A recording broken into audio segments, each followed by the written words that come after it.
Hi, my name is Tellin. I'm the head tea maker at Smith Teamaker, and we're here in our small little tea factory in Southeast Portland, and we're producing some of the best tea in the world. We're here to talk about loose tea. You need a method to heat water, a kettle, an electric, or a stove top. Obviously, you need hot water, a teapot or a vessel to brew the tea in, and then tea is really all you need. Freshly drawn water has higher levels of oxygen dissolved in solution, and that oxygen leads to a brighter, crisper, more lively experience in the cup. You can take the most fantastic tea made in the world and ruin it by using either old or unpure water. The hotter the water, the more bitter components, inert plant material, and other rougher, coarser elements are extracted out of the leaf. For greens and whites and delicate offerings, we recommend anywhere from 180 to 195 degrees or slightly cooler water. For black teas, you want water just off a boil or just prior to a boil.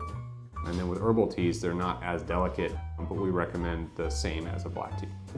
So you want to bring tea to water for greens, whites, and most oolongs. And you want to bring water to tea for black teas and herbals. It's important because for black tea and herbal teas, you're trying to make a strong, indulgent, rich experience. You want to put the tea in your teapot and you want to pour that water directly over the leaves, encouraging a very aggressive extraction. Because you're looking for a very delicate experience with oolongs, whites, and greens, and often a lot of pu'ers, then you want to pour the water in your teapot and then slowly let your tea leaves into the water.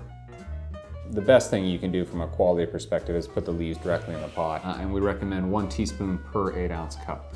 And then there's the old 1 for the cup and 1 for the pot. So if you're making a large teapot, you might want to add 1 teaspoon just for the pot. A full extraction is going to require 5 minutes for blacks, 3 minutes for greens. The English tea experience would be to brew it in another vessel and then pour it through a filter into your preheated or pre-warmed teapot so that you don't lose temperature, but you control that extraction.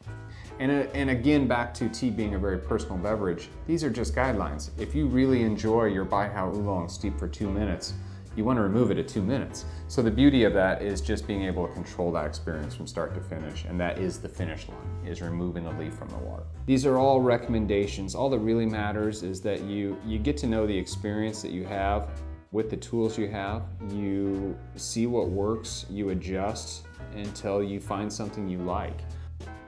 So have fun and keep trying and adjusting, and you'll become your own tea master.